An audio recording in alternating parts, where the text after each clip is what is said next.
오늘 이게 함께 우리가 살펴본 이 7장의 말씀은 어제 도성호 목사님께서 말씀하신 이 사도행전 6장과 굉장히 긴밀하게 이어지는 내용입니다. 이제 6장에서 교회가 세워지고 교회에 그것들을 같이 도울 수 있는 집사들을 세우고 그 집사 중에 한 자인 스데반이 이제 이적간 큰 기사를 행하자 대제사장들이 스데반을 잡아 공회에 넘겨주게 됩니다. 그리고 이제 대제사장들 앞에서 마지막으로 한 설교와 그리고 스데반의 순교가 담겨 있는 것이 바로 우리가 읽은 본문 말씀 사도행전 7장의 말씀이죠. 자, 스데반은 1절부터 50절까지의 굉장히 긴 설교를 합니다. 근데 이 긴 설교는 아브라함부터 시작하여서 솔로몬 성전이 지어질 때까지의 내용의 긴 설교예요. 근데 이 긴 설교를 크게 네 가지로 분류해 볼 수가 있을 것 같습니다. 첫 번째로는 사도행전 7장 1절에서 16절까지가 아브라함과 그의 후손들에 대한 이야기고, 두 번째는 17절부터 36절까지가 모세와 출애굽의 이야기를 말합니다. 그 다음에 세 번째로 37절부터 43절까지가 가나안 땅에 들어가기 전 40년 광야 생활, 그래서 금송아지 이야기도 나오죠. 그리고 마지막으로 44절에서 50절은 이제 솔로몬 성전이 세워지는 과정을 말해주고 있습니다. 이 네 이야기의 시대는 각각 다 달라요. 그런데 이 네 이야기의 공통점이 있습니다. 이 네 이야기의 공통점은 무엇이냐면 바로 예수님을 예표한다는 거예요. 물론 구약 성경 자체가 옛 언약으로서 예수님이 이 땅에 오실 것을 말해주고 있지만, 특히 이 네 가지는 예수님께서 성육신하여 이 땅에 오실 것을 강력하게 예언하고 또 나타내주고 있는 본문 말씀드리는 것입니다. 결국에 스데반 집사님이 이 7장 말씀을 통하여서 대제사장들과 종교인들에게 하고 싶은 메시지가 바로 51절부터 53절까지의 말씀인데, 우리 다 함께 한 목소리로 읽어보도록 하겠습니다. 51절입니다. 목이 곱고 마음과 귀에 할례를 받지 못한 사람들아, 너희도 너희 조상과 같이 항상 성령을 거스르는도다. 너희 조상들이 선지자들 중에 누구를 박해하지 아니하였느냐? 의인이 오시리라 예고한 자들을 그들이 죽였고 이제 너희는 그 의인을 잡아준 자요 살인한 자가 되나니 너희는 천사가 전한 율법을 받고도 지키지 아니하였다 하니라.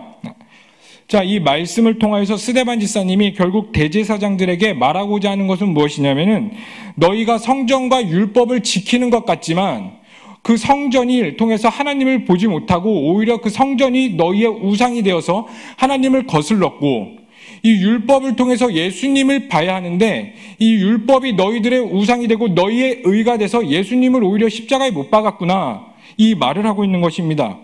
이 말씀이 얼마나 강력했으면 54절에 이렇게 말하고 있습니다. 그들이, 대제사장들이죠, 그들이 이 말을 듣고 마음에 찔려 그를 향하여 이를 갈거늘, 마음에 찔릴 정도로, 마음에 찔리는 것에서 끝나는 것이 아니라 분노와 이를 깔 정도로 강력한 메시지였어요. 그 누구도 반박할 수 없는 강력한 메시지였고 사실이었던 것이죠. 근데 사실 우리가 먼저 알아야 될 것은 이 율법은 예수님을 예표하고 설명해주고 있는 것입니다. 그래서 이 율법을 통해서 우리는 예수님을 봐야 하는데, 이 대제사장들과 그 당시 종교인들은 율법에서 둘째가라면 서러워할 자들인 걸 여러분들도 너무나 잘 알 것입니다. 그들은 그 누구보다 율법을 지키기에 최선을 다했고 이 율법에 목숨을 걸었던 자들이에요. 그런데 그 율법에 목숨을 걸었던 자들이 왜 예수님을 보지 못하고 오히려 그 율법의 의에 빠져서 예수님을 죽이고 예수님을 십자가에 박자는 청원을 했을까요? 그것은 이제 그들이 율법을 통해서 예수님을 보지 못한 이유는 그들은 유대교 종교의 세계관에 빠졌기 때문이에요. 그들이 예수님을 십자가에 못 박고 예수님을 따르는 그리스도인들, 그리고 초대교회를 끊임없이 괴롭힌 이유가 무엇이냐면 다른 이유에 있지가 않아요. 괜히 그냥 그들이 기분 나빠서 괴롭힌 것이 아니라 그들이 유대교적 율법주의, 유대교적 세계관, 종교의 세계관에 빠졌기 때문에 예수 그리스도는 유대교적으로 봤을 때 이단하고 신성을 모독하는 자였어요. 그러니까 예수님을 십자가에 못 박을 수밖에 없었고, 또 그 십자가에 못 박힌 예수를 따라가는 그리스도인들과 교회를 가만둘 수 없었던 것이에요. 그렇기 때문에 그 사울, 오늘 본문 말씀에 사울도 나오죠. 이 사울은 이제 사도 바울인데 그 사울도 그토록 예수님을 만나기 전에 그리스도인들을 핍박한 이유가 바로 여기에 있는 거예요. 유대교적 관점으로 봤을 때 절대로 용납할 수 없기 때문입니다. 다시 말해서 대제사장들과 그 당시의 바리새인들은 유대교라는 종교의 세계관에 빠져 예수님을 보지 못한 것이에요. 그렇다면은 여기서 주는 메시지가 이 세계관은 굉장히 중요하다는 것입니다.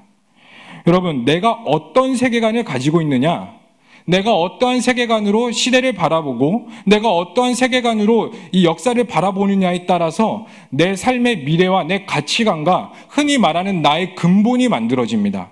근데 이 세계관은 어디서부터 또 형성이 되냐면 바로 역사관에서부터 형성이 돼요.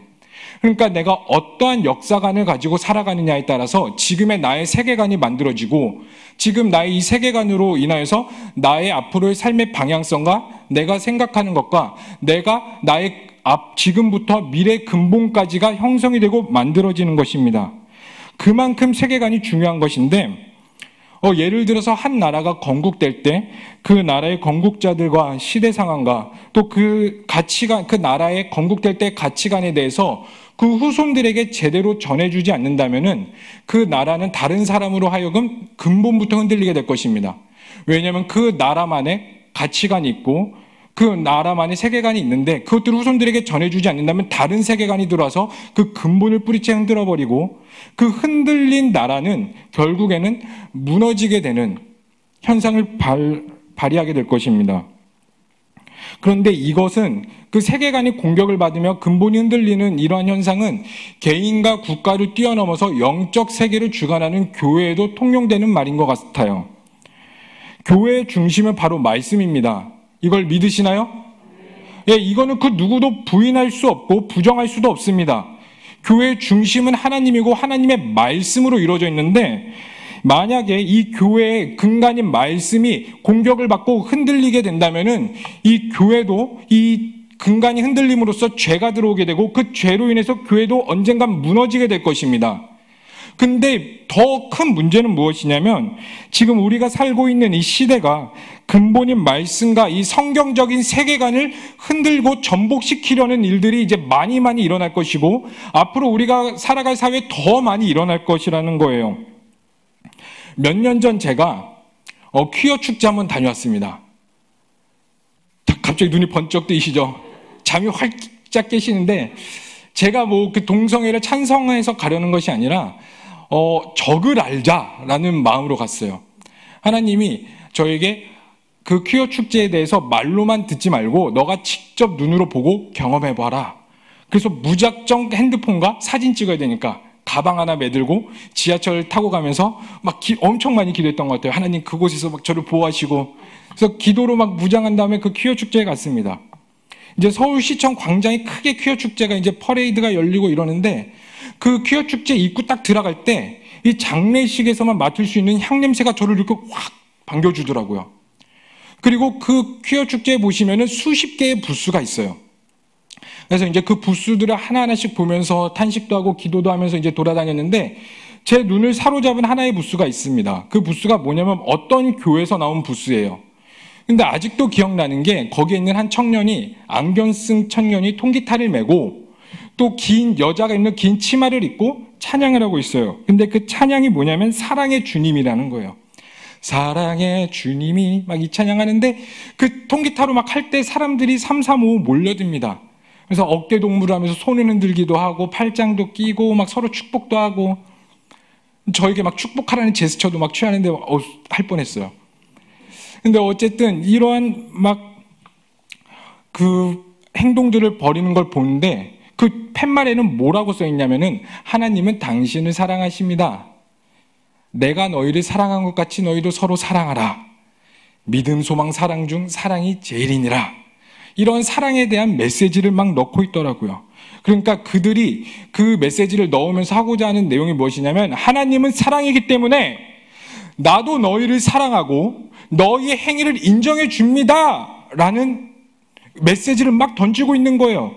그거에 의해서 사람들은 좋아하고 축복하고 정말 그냥 겉으로만 보기엔 너무 좋았어요. 그런데 문제가 무엇이냐면은 이 문구의 문제는 이 성경의 근간, 이 성경이 진짜 말하고자 하는 메시지를 제대로 말하고 있는 것이 아니라 내 눈에 보기 좋게, 내 환경과 내 상황에 보기 좋게 잘못된 가치관과 세계관으로 전하고 있다는 것이지요. 근데 이러한 문제점은 단순히 동성에서만 일어나는 것이 아니라 교회를 핍박하고 무너뜨리려는 공산주의 사상에서도 나타날 수가 있습니다.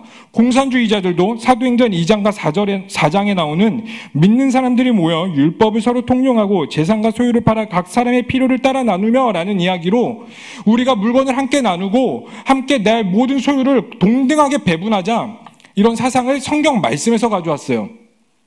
그런데 이 초대교회와 이 공산주의의 차이점은 결국은 무엇이죠? 성령을 받은 자와 받지 않은 자들인 것입니다.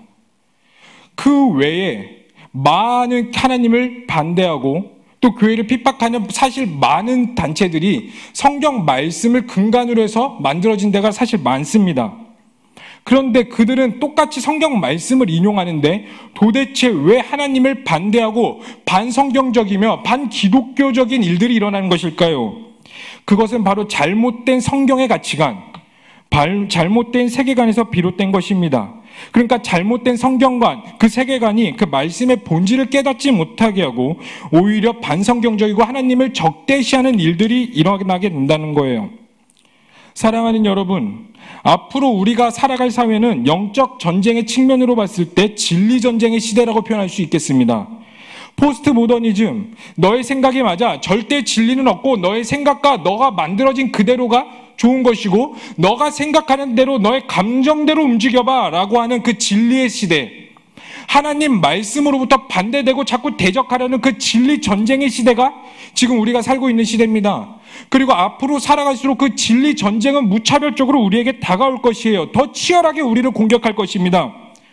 이러한 진리 전쟁의 시대에서 우리가 어떻게 하나님의 말씀대로 하나님이 정말 구별하시고 기뻐하는 거룩한 백성으로 살 수 있을까요? 그것은 우리가 올바른 성경적인 가치관을 가지고 살 때 가능합니다.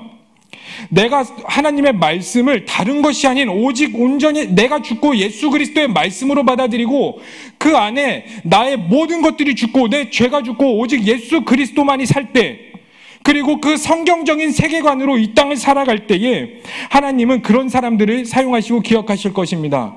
그런 의미에서 지금 우리 교회가 하고 있는 아둘람 쉐마스쿨은 굉장히 중요한 것이라 생각이 들어요.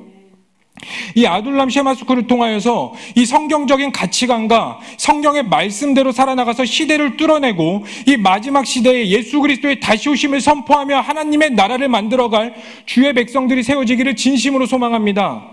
더 나아가서 이 우리 교회가 하는 아둘람 쉐마스쿨을 뛰어넘어 한국 교회와 전 세계에 하나님의 백성들이 만들어지기를 소망합니다. 그래서 우리가 그 아둘람 쉐마스쿨을 담당하는 목사님과 또 그 학생들과 더 나아가서 그 가정들을 위해서 후방에서 전폭적으로 기도로 지원해 줘야 될 줄로 믿어요. 아멘 소리가 작은 것 같습니다. 우리가 후방에서 더욱더 전폭적으로 지원을 해서 정말 이 시대에 하나님이 기뻐하시는 주의 세대들이 일어나기를 다 함께 기도하십시다. 우리가 또 올바른 성경의 세계관과 그 성경의 세계관을 가지고 있는 동시에 또 무엇을 가져야 되냐면 성령을 구하며 살아야 돼요. 근데 사실 성령이 먼저 구해줘야 됩니다. 성령이 나에게 조명하셔서 나에게 오셔서 나의 모든 것들이 깨어질 때에 비로소 올바른 성경적인 세계관이 드러날 수 있는 거예요. 나의 모든 죄가 사라져야지 성경이 올바로 설 수 있어요. 사실 그 하나님을 대적하는 성경을 근간으로 해서 하나님을 대적했던 자들이 왜 그 성경을 통해서 하나님 보지 못하고 대적하는 일들이 일어나게 되냐면 그들 가운데 내 의와 내 생각과 즉 인간의 죄성이 있기 때문입니다. 그러니까 내가 원하는 대로 성경을 해석하는 거예요. 하지만 성경의 주체와 말씀의 중심은 하나님입니다. 하나님을 더욱더 보실 수 있어야 됩니다. 그럴 때에 세상이 감당하지 못하는 자가 비로소 세워지는 거예요. 이제 54절에서 60절까지는 스데반 지사님의 순교에 대한 내용이 나오는데 스데반 지사님의 순교를 당하실 때 세 가지 일들이 일어납니다. 55절 말씀에 성령이 충만하여 하늘을 우러러 주목하여 하나님의 영광과 및 예수께서 하나님 우편에 서신 것을 봤고, 그러니까 스데반 지사님이 순교 당하기 전에 영안이 열려서 예수 그리스도 하나님을 봤습니다. 그리고 두 번째로 돌을 맞을 때 예수여 내 영혼을 받으시옵소서. 그리고 세 번째로 죽임을 당하기 직전에 이 죄를 그들에게 돌리지 마옵소서라고 말을 하면서 순교를 당하셨습니다. 여러분, 스데반 지사님이 순교를 당할 때 모습 어떠세요?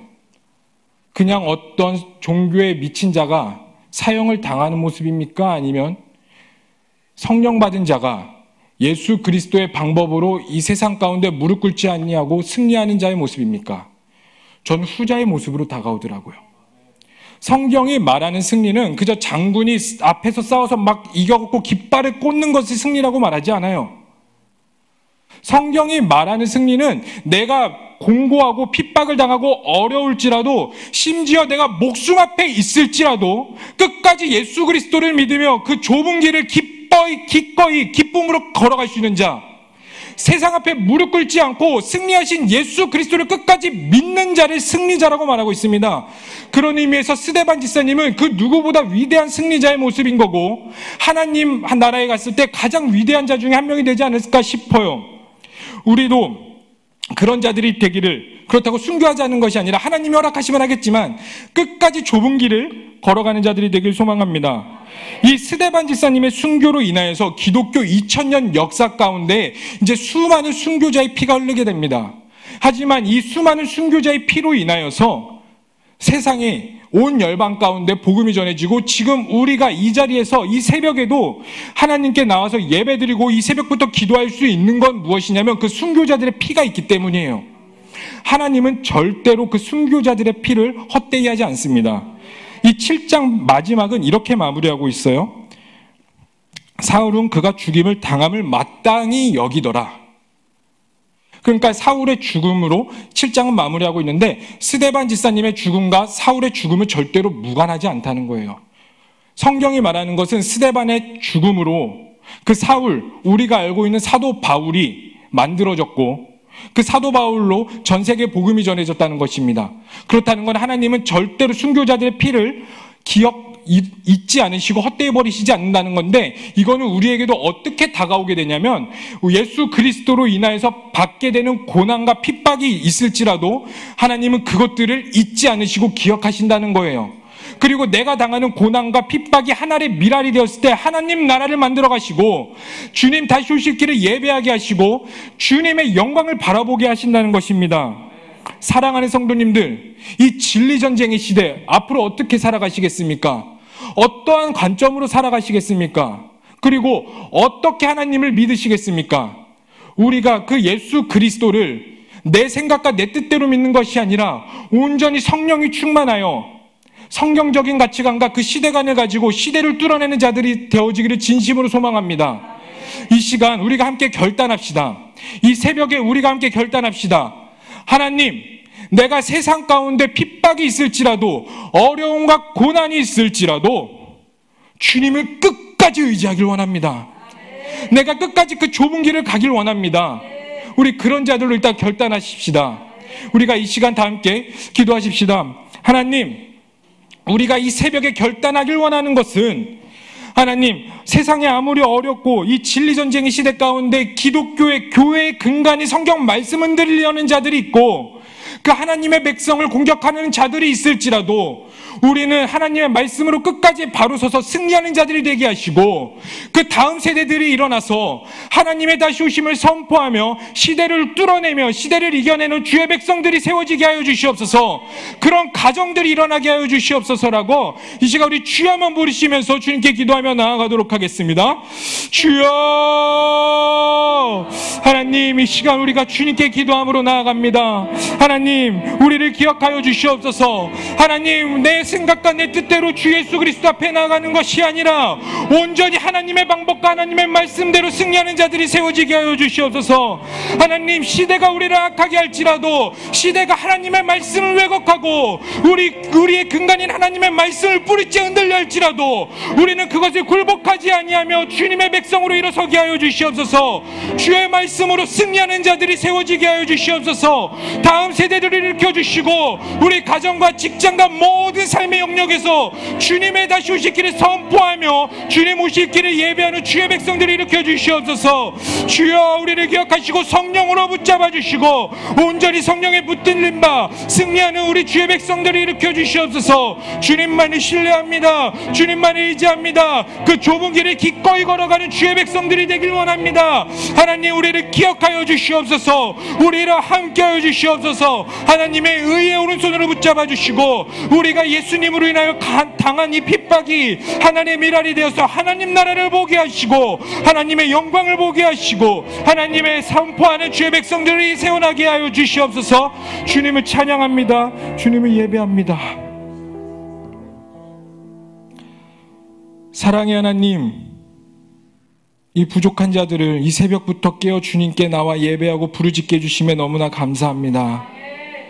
하나님, 이 진리전쟁의 시대에 세상은 우리 교회 근간인 성경 말씀을 뿌리째 흔들려고 하고 있지만, 또 많은 교회가 넘어질지도 모르겠지만 우리는 온전히 꿋꿋하게 서서 승리하신 예수님을 바라보고 세상에 무릎 꿇지 않고 예수님으로 인해 핍박과 고난을 당할지라도 굳건히 서서 승리하게 하여 주시옵소서.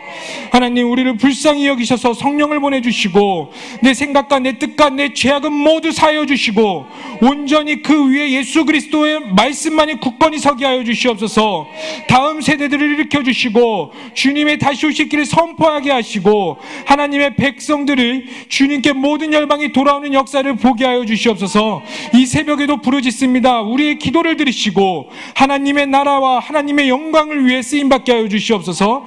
주님을 찬양합니다. 이 모든 걸 믿고 살아계신 예수님의 이름으로 기도합니다. 아멘. 주여, 주여, 주여. 사랑의 하나님, 이 시간 우리가 오늘도 간절히 기도하며 나아갑니다. 하나님, 이 새벽을 깨우는 자들에게 성령을 보내셔서 이 시대를 뚫어낼 수 있는 주의 백성들로 일으켜 주시옵소서. 이 마지막 시대에 하나님의 말씀대로 살아가는 자들로 세워지고 정말 이 마지막 시대에 주의 백성들을 일으켜 주시옵소서. 시대에 무릎 꿇지 아니하며 세상에 무릎 꿇지 않고 오히려 시대를 뚫어내는 주의 백성들을 일으켜 주시고 하나님의 나라를 선포하게 하시고 하나님의 영광과 다시 오실 예수 그리스도를 선포케 하는 주의 백성들을 세워 주시옵소서.